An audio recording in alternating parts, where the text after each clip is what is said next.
আজকে আমি দারুণ মজার একটি রেসিপি নিয়ে হাজির হয়েছি। চিকেন পাকোড়া। এই বৃষ্টির দিনে কিন্তু চিকেন পাকোড়াটা খেতে বেশ মজার হয়। ঘরে থাকা উপকরণ দিয়েই কিন্তু ঝটপট বানিয়ে ফেলা যায়। ছোট বড় সকলেই কিন্তু অনেক মজা করে খায়, এতটাই মজার হয়। এখানে নিয়েছি আমি চিকেনের বুকের অংশ। চিকেনটাকে কিন্তু বেশ ভালো করে ধুয়ে ছোট ছোট টুকরো করে নিয়েছি। এখন এর মধ্যে দিয়েছি আদা রসুন শুকনা লঙ্কা বাটা, 1 চামচ পরিমাণে স্বাদ মতো লবণ, অল্প পরিমাণে একটু হলুদের গুঁড়া, 1/2 চামচ পরিমাণে ধনিয়ার গুঁড়া, 1/2 চামচ পরিমাণে জিরার গুঁড়া, আর দিয়ে দেব আমি 1/2 চামচ পরিমাণে গরম মশলার গুঁড়া, 1 টুকরো লেবুর রস। লেবুর রসটা দিলে কিন্তু চিকেনের কোনো গন্ধ থাকে না, খেতে হয় কিন্তু দুর্দান্ত মজার। আর একটা কিন্তু লেবুর বেশ সুন্দর ফ্লেভার আসে। এখন আমি এর মধ্যে দিয়ে দিব অল্প পরিমাণে একটু তেল, আর দিয়ে দিব আমি 1 চামচ পরিমাণে সয়া সস। সমস্ত উপকরণ দিয়ে কিন্তু এগুলোকে আমি বেশ ভালো করে একটু মেখে নেব।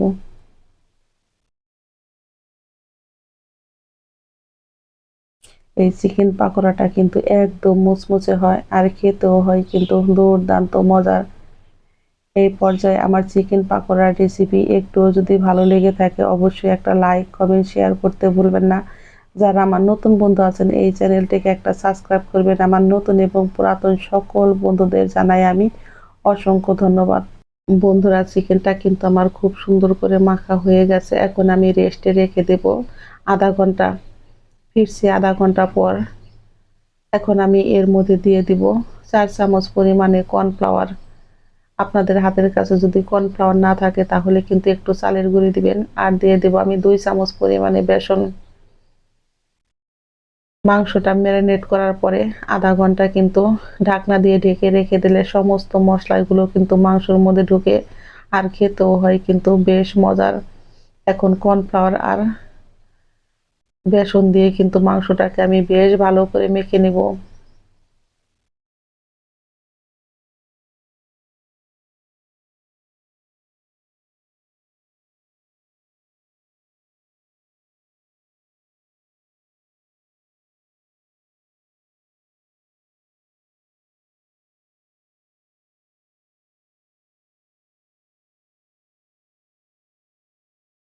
মাংসটা আমার খুব সুন্দর করে মাখা হয়ে গেছে।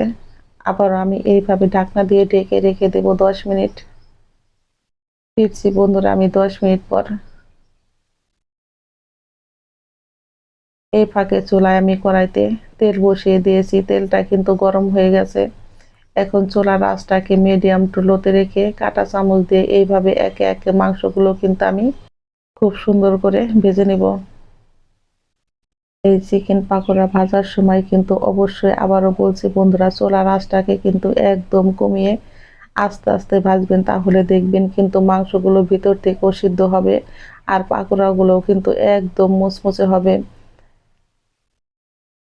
এগুলো আমি 4 থেকে 5 মিনিট এইভাবে লো আঁচে ভেজে নিয়েছি। দেখতেই পাচ্ছেন এক পিঠটা আমার কিন্তু কত সুন্দর হয়ে গেছে।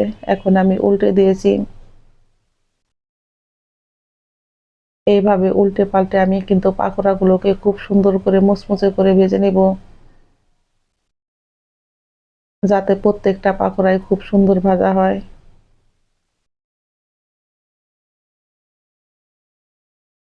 এগুলো আমার খুব সুন্দর ভাজা হয়ে গেছে। এখন আমি একটা ছাঁকনির সাহায্যে এইভাবে তেল ঝরিয়ে নামিয়ে নেব। বন্ধুরা, এই পাকোড়াগুলো যেমন মুচমুচে হয়েছে, খেতেও কিন্তু তেমন মজার হয়েছে। আমি এইভাবে কিন্তু বাকি চিকেন পাকোড়াগুলো কিন্তু খুব সুন্দর করে ভেজে নেব।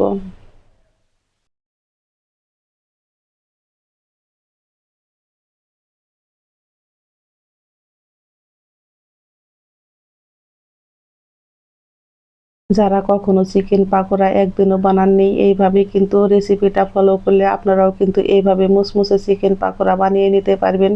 বানানো কিন্তু একদম সহজ, অথচ খেতে হয় দুর্দান্ত মজার। চুলার আঁচটাকে কমিয়ে আমি কিন্তু এইভাবে পাকোড়াগুলোকে দেখতেই পাচ্ছেন উল্টে পাল্টে খুব সুন্দর করে গোল্ডেন কালার করে ভেজে নেব। আর এইভাবে চিকেন পাকোড়া ভাজলে বন্ধুরা চিকেন পাকোড়া কিন্তু অনেক সময় ধরে মুচমুচে থাকে। যদি কাউকে এইভাবে বানিয়ে খাওয়ান সে কিন্তু আপনার প্রশংসা করবে, এতটাই পরিমাণে মজার হয়।